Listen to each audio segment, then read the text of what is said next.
Hello and welcome to another episode from the Real Talk and Revenue podcast. We have myself, Francesca, the accountant, and we have Jordan, the therapist, and we bring real powerful conversations around building revenue, building confidence, how the mindset works, all different discussions around to help others in business and in their personal life. So listen in, tune in, let us know what you think, ask questions along the way and we'll be sure to answer them. Enjoy. No, it's a bit diddy, isn't it? The table will just go over. Diddy. Yeah, I thought we're going to do subjects on today's topic, which is people are interested in this. Yeah. Bloody self-belief, isn't it? Yeah. And we haven't dedicated a whole episode to that. Self-belief sounds really naff. Sounds like woo-woo. I believe in it though. I was about to say, I think that's the problem, isn't it? Yeah. Like, that's how attitudes have been, like, believe in yourself. And again, if you had to reframe it as, like, confidence, that's probably more acceptable. How do you gain? I see it. Obviously, I've worked around lots of different people and see it in businesses and business owners. Where does the confidence come from? Self-belief. It's so true, isn't it? Yeah, it comes from a belief system. We all have one. Like, we all have a belief system that we operate from. And where, like, the contents of your belief system will dictate how confident or not you are. Yeah. And by and large, it's dictated by your experience. Yeah. And I've spoken about this so many times on the podcast, but predominantly early experience, like childhood years, upbringing, school experience, relationships, you know, like parental friendships, that sort of thing. Yeah. By and large, that's where it's set. And then most of us will get to adulthood and at some point be like insightful and self-aware, and if we're not confident, we start to seek to address it in different ways. Yeah. You know, even like if we drinking alcohol. No, not in. Obviously, that's a way of coping. Not in your job. I meant just in, for a night out and. Well, I think I meant more like seek to address that. So, like that's often an interim strategy, isn't it? Definitely. Yeah. And a way that we manage and cope with low confidence in our like teens, 20s is to like drink so we can feel more confident to be in the situations we don't feel comfortable in. Yeah. But then, as like 30-something adults or whenever the time comes for you, you might start to think, like, yeah, actually, I'm really not a confident person, and there's probably something I can do to change that. You can change it. Yeah, of course, yeah. And it's people willing to change it. It's having the insight in the first instance, and people never do. What, they don't know? They might not recognise it as low confidence or low self-esteem. It's so true. And a lot of people will, like dismiss things as like personality traits. Oh, it's just who I am, it's my personality, I'm just not that confident person. There's nothing I can do about it. Shy. Yeah, and not believe there's anything they can do about it until maybe they meet somebody else, or they see something on telly, or they meet somebody that brings see out a that talk, best in them. or they've got a good manager, or a friend that they're like, new friend rather than the old friends that keep you. Yeah. So interesting. You just need something to plant the seed that it's possible to be different, because some people don't inherently know that. Some of us do, because we might have had certain people, whether that be parents, friends, managers, or a teacher or something, who has imprinted that belief. Can you be a manager without? Can you be a manager in your business without having self-belief and confidence? I think there are managers out there like that. Good ones then. It's interesting, isn't it? It is interesting. Now I'm thinking about it, I don't know if you can. I think it depends. You've got a lot of managers out there that probably are doing a really good job, but maybe aren't honouring themselves, like a lot of self-sacrificing, putting others before themselves too much. Yeah. So you get like personalities like that, perfectionists, who they do really well in a role, but they're probably like masking a lot of... There's that masking, isn't it? Yeah. And you get that so much with women. So much with women. So true. Not saying men are exempt from that. I'm not saying it's exclusive to women. It's not. No, it's definitely not. Generally speaking, like, women will suffer with that more. I think Steve's really good. That's my husband, by the way, in case you're new here. Steve's really good at becoming he's got it all together. Yeah. Cool, calm, collected. Yeah. Doesn't give anything away. But his stress manifests in, or maybe not stress comes from probably uncertainties, and uncertainties come from the wobbles, and the wobbles come from, I don't know if this is going to work, and that self-belief vanishes a little bit. Yeah. You have to fight it. There's doubt. Yeah. You don't have, like, the evidence that things are definitely going to work out in that situation, or you can definitely tackle that. Exactly, it's so true. I'm approaching that in something now. Like, we're doing, like, the retreats. Yeah, I feel so uncomfortable. We've really gone back to the drawing board with that, so we're changing what we're offering and who we're offering it This to. is brilliant, and this is what people don't do. They just go, it didn't work out, bye. Yeah, and so we're going to put out, like, a reel or a series of reels talking about the process of, like, why we're changing that. You know what is, and here we go again, tangent. You know what is meant to be really a good trend is series of reels. Oh, right. So, like, a minute of something, and then you follow the series. That's what Francesca, the woman that's helping me with my stuff, that's what she said. She was like, should we put this out as one, or should we do a series. Across June, May and June? And I'm like, so yeah. That's interesting. It is really interesting. So there's that, but also, as a therapist, like, we all have to have supervision, and therefore a supervisor who we meet with once a month for a certain amount of time. You saw them last week, didn't you? I've got her next week, I think, my supervision. Oh, you're one-on-one? Yeah, where we could, I had a group one last week. Yeah. So some people do groups, some people do individual, or a mix of both. I've had, like, one supervisee for a very long time who just approached me specifically when I left my old job to supervise them and help them get their accreditation, because I was already accredited, which I've done, and I saw him this week and I still supervise him. But I've never put myself out there to be a supervisor or, like, market supervision, because I've always thought I haven't got a formal qualification in it, which isn't essential for CBT therapists to supervise. And, like, I don't know, people want me to supervise.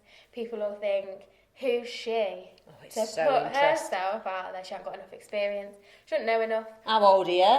Yeah, all of that. So the other day I was like, right, I've been wanting to do this for, like, probably, like, 2 years now. I'm just going to put it on, like, the therapist groups. Like, so I did a little post, like, now offering supervision. And I had 4 inquiries within a day.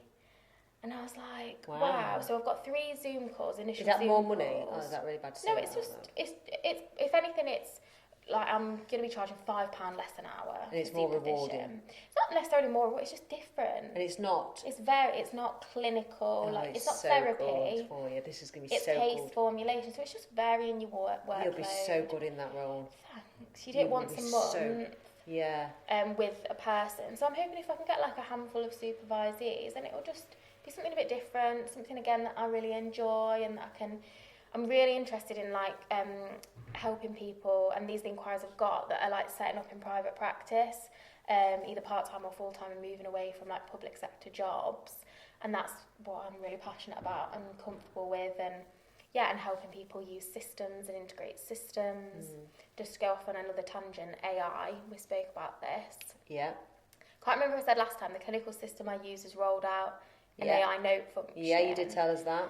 And I used it for the first time on Friday. Yeah, and you asked the client for permission. Yeah, an existing client and a new client. Yeah. So one would be an initial session write-up, and the other would be just, like, a general progress note, and, like, it's amazing. So now I'm like, I can take on a couple of extra clients because I've got that system helping me with my notes. So it's freed up capacity that, for me personally, I find a very draining part of the job, the admin burden. What the hell? So we are saying that you've actually, AI is actually going to make you more money. Yeah, and give me more capacity for the work I enjoy doing, not the stuff that I have to do. And this is the issue. Yeah. Governance and we need to look. Saying that, like, there's a lot of admin tasks we have to do as a business, accounting business. Yeah. And I know June likes part of this, not just June, but I'm just going to say June as an example. But there is probably elements that we could just click a few things together, and it should onboard a client for 100%. You without having to do it manually. Yeah, definitely. It is coming if it's not quite there. I do know there is functions. Yeah. But interestingly, the fact that it's making you more money is really good. Well, I just thought it costs me, so that costs £1 per hour. But against, like, currently my session fee is £90 an hour, and the lowest insurance payer is £70 an hour. Yeah.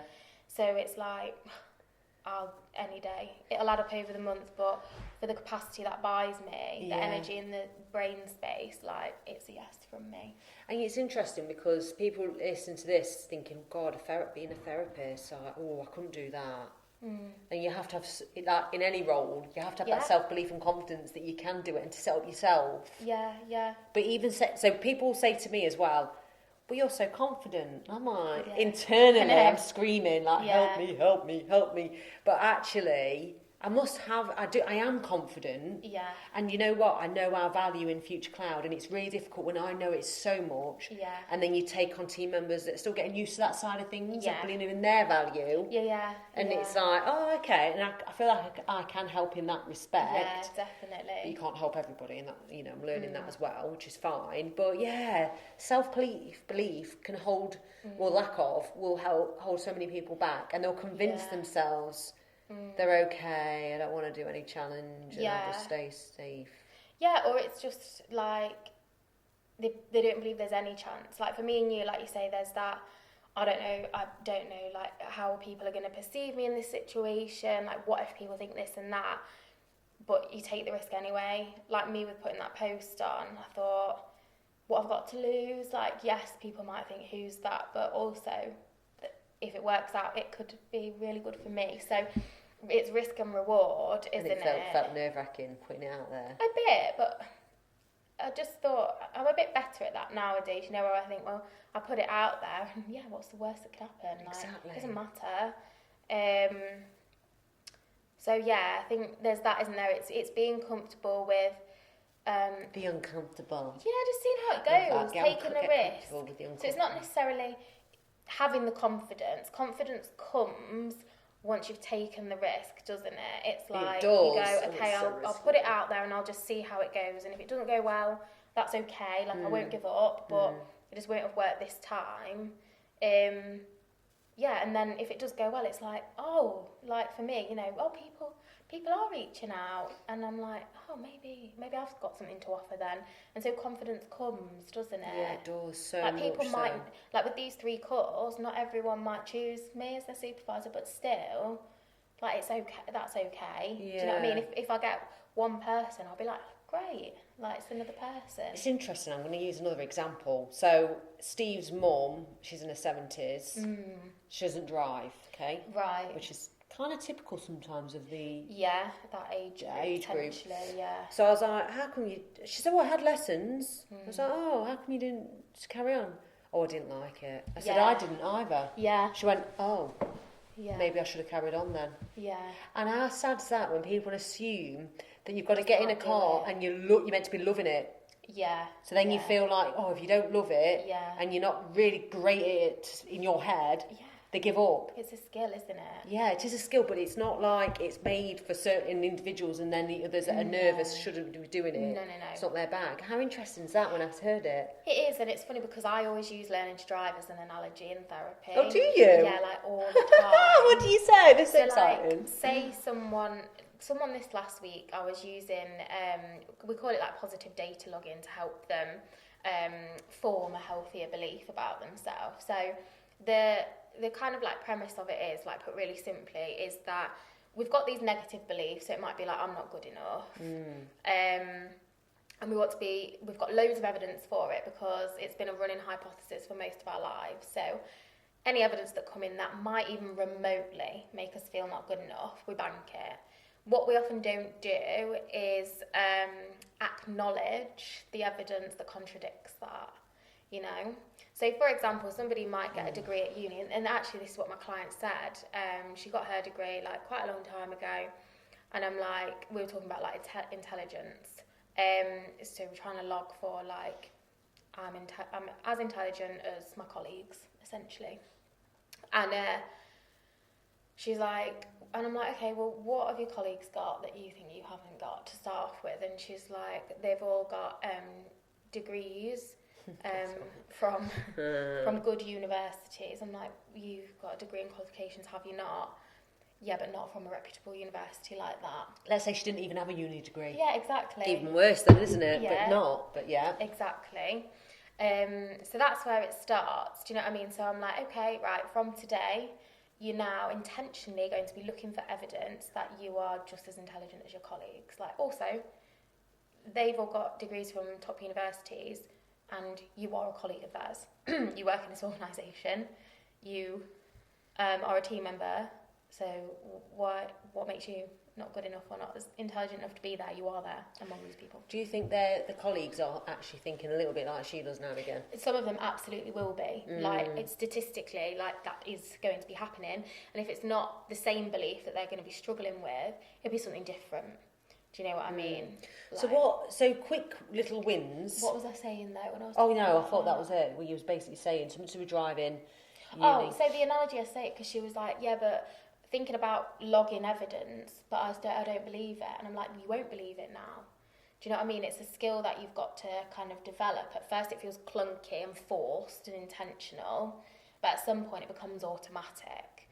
And that's what, like, CBT and therapy interventions are. Like, at first People are willing to put the work in. It's challenging crazy. things, writing things down, and you don't really believe it, but over time your brain's biases change and the attentional focus changes from always looking at negative evidence to acknowledging achievement, accepting compliments, not just hyper-focusing on criticism and stuff like that. So that's why I use driving as an analogy, because we can all, if you can drive, remember, learn to drive and thinking, like, there's too much to do at once.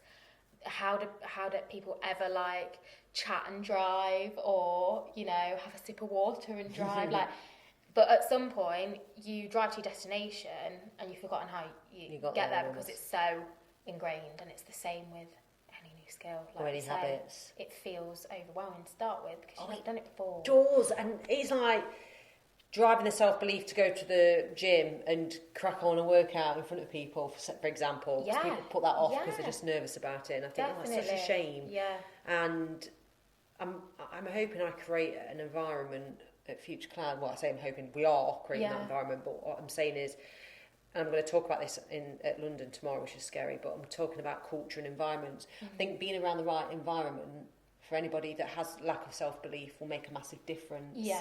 And I had a lovely one-to-one this morning with client manager June, and she said some wonderful things. Yeah.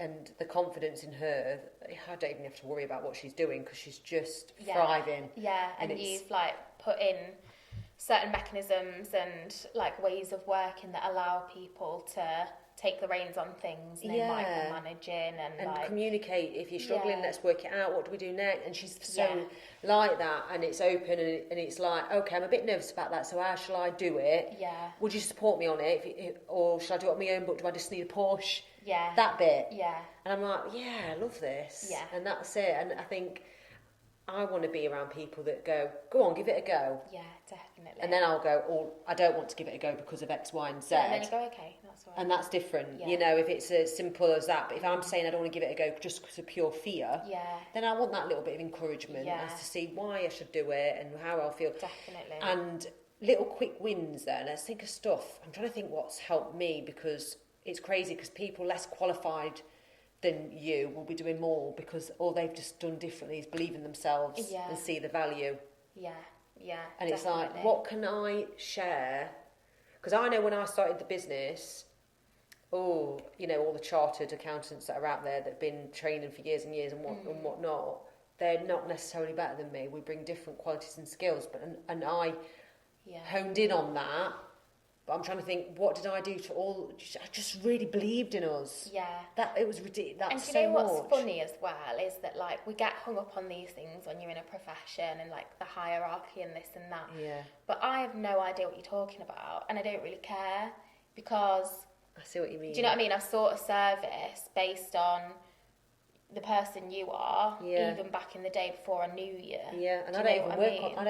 I don't do your accounting. That's what I mean. So I don't know who's chartered and who's not. Like, I'm not saying that stuff's not important in certain situations, but that's not why people buy from you often. It's like they might do a bit of due diligence to make sure you're reputable. Yeah. But a lot of the time, people aren't bothered if you're this or that or. No. Do you know what I mean? It's being looked after, and you see the value, good service, and you can see that. I don't know, let's say people worry, they might not do my tax right. Well, I think you know that we will do your tax right. Yeah. Very quickly you'll realise if someone's looking after you properly or not. Yeah. You'll get that vibe. But, I noticed this because I think when I came on the scene doing videos and I came from a chartered practice, and they're probably thinking, well, hang on a minute, she's actually only done it for 8 years. Is that long enough? I used to think you had to do it for 15, 20 years. Well, imagine though, but it's true. It's those outdated attitudes, isn't it? Outdated attitudes. Like, you've got to earn your, like, the respect and the badges and this and that. And it's like, sometimes that's not relevant. Like, and I think we've spoken about this before. Like, I saw it in, like, nursing and in healthcare and stuff. There'd be nurses that were on the wards for, like, 20 years.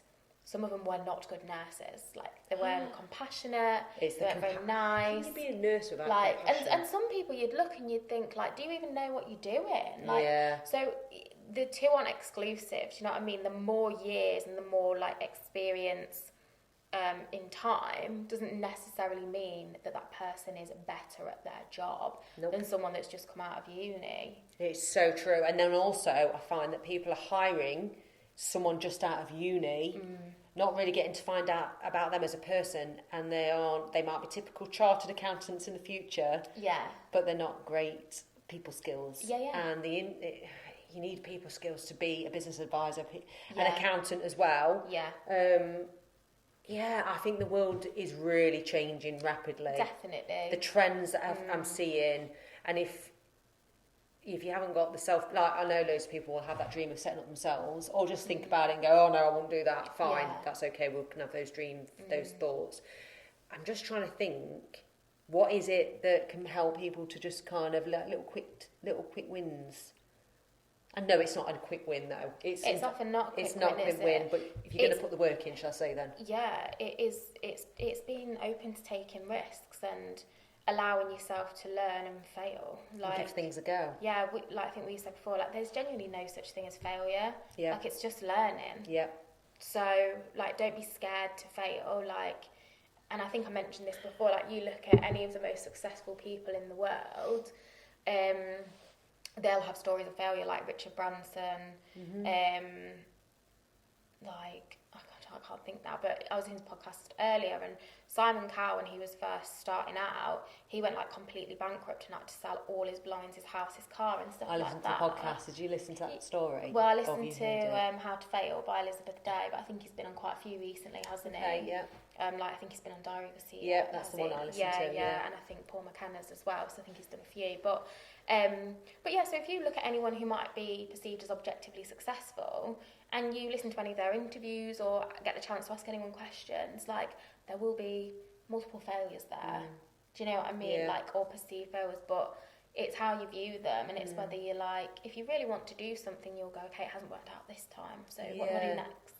It's so true, and I think what I did a lot of was a lot of Google research on I remember reading it before bed, constantly researching, even when I had a really bad breakup and I couldn't understand why it happened. That was the worst, when you get no closure. Yeah, there's no clarity, it doesn't make sense to you. It's the worst. Sometimes you won't get that and you won't get answers. No, and anybody that's had a really bad breakup will feel like, why you're not good enough. I had a moment of that. Yeah, and that internalise it. What is it about me?